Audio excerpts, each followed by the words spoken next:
अस्सलाम वालेकुम, welcome to my channel. कैसे हैं आप सब? आए हो बिल्कुल ठीक होंगे। जो चैनल पे न्यू है चैनल को सब्सक्राइब कर दें और बेल आइकन प्रेस करना मत भूलिएगा। आज मैं लाई हूँ करेले गोश्त की रेसिपी, बहुत ही आसान है। चले जी चलते हैं रेसिपी की तरफ। यहाँ पर सबसे पहले मैंने 1 kg करेले ले लिए थे, उन्हें अच्छे से वॉश किया और छील के बारीक बारीक काट लिया है। इसके अलावा ½ kg मैंने मटन का गोश्त लिया, उसे अच्छे से साफ़ कर लिया है और 2 अदद मीडियम साइज़ के टमाटर ले लिए हैं, 1 लार्ज साइज़ का प्याज और 1 चम्मच लहसुन अदरक का पेस्ट ले लिया है और बारीक बारीक इन्हें चॉप कर लिया है। अब यहाँ पर मैं प्रेशर में सबसे पहले गोश्त डालूँगी। इसके अलावा 2 गिलास में इसमें पानी ऐड करूँगी और प्याज, लहसुन और टमाटर जो मैंने बारीक बारीक चॉप किया हुआ है वो मैं इसमें ऐड कर दूँगी। सबसे पहले हम गोश्त को गलाएँगे प्रेशर में। 1 टेबलस्पून से थोड़ा सा कम मैं इसमें नमक ऐड करूँगी।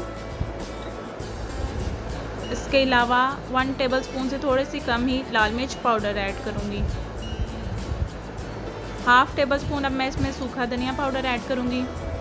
½ टीस्पून इसमें हल्दी पाउडर ऐड करूँगी और ½ टेबलस्पून ही सफ़ेद ज़ीरा ऐड करूँगी। अब जी हम प्रेशर को बंद कर देंगे 15 मिनट के लिए, ताकि गोश्त जो है वो अच्छे से गल जाए। 15 मिनट के लिए हम इसे बंद कर देते हैं। और दूसरी तरफ यहाँ पर मैंने एक कढ़ाई ले लिया, उसमें मैंने थोड़ा सा ऑयल डाला है। ज़्यादा ऑयल आपने नहीं डालना है, इतना ही डालना है जिसमें आपकी कुकिंग हो जाए, ज़ाया ना जाए।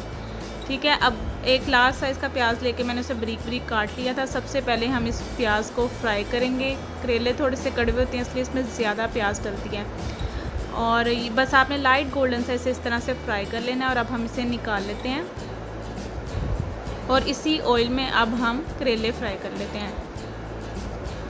ऑयल बिल्कुल आपने वेस्ट नहीं करना, इतना ही लें जिसमें ये दोनों चीज़ें अच्छे से फ्राई हो जाएं। अब इस पर थोड़ा सा मैं नमक डाल रही हूँ, इससे पहले मैंने बिल्कुल इसे नमक नहीं लगाया। और अब हम इसे इसी तरह अच्छे से फ्राई कर लेते हैं। देखिए जी गोश्त भी गल गया है। अब मैंने फ्लेम को ऑफ़ किया है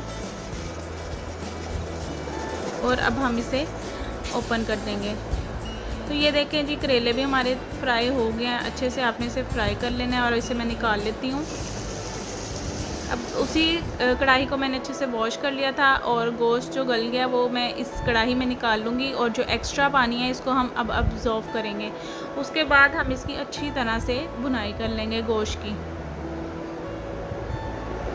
फ्लेम को मैंने तेज़ कर दिया ताकि एक्स्ट्रा पानी जो है वो ड्राई हो जाए। अब यहाँ पर मैं इसमें 1 कप ऑयल ऐड करूँगी।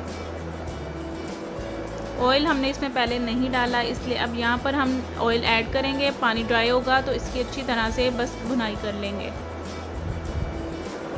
बहुत आसान है और बहुत ही जल्दी तैयार भी हो जाते हैं।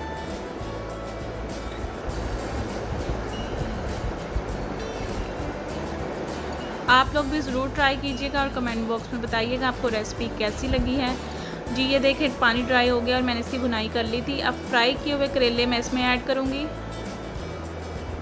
इसके अलावा जो हमने प्याज फ्राई की हुई है वो यहाँ पर मैं इसमें ऐड करूँगी और इसको अब हम अच्छी तरह से मिक्स करेंगे। 3 से 4 मिनट तक हम इसको भून लेंगे और हमारा सालन रेडी हो जाएगा।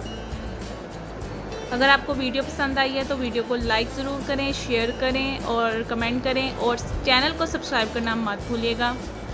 बेल आइकन लाजमी प्रेस किया करें ताकि हर आने वाली वीडियो का नोटिफिकेशन आपको मिले।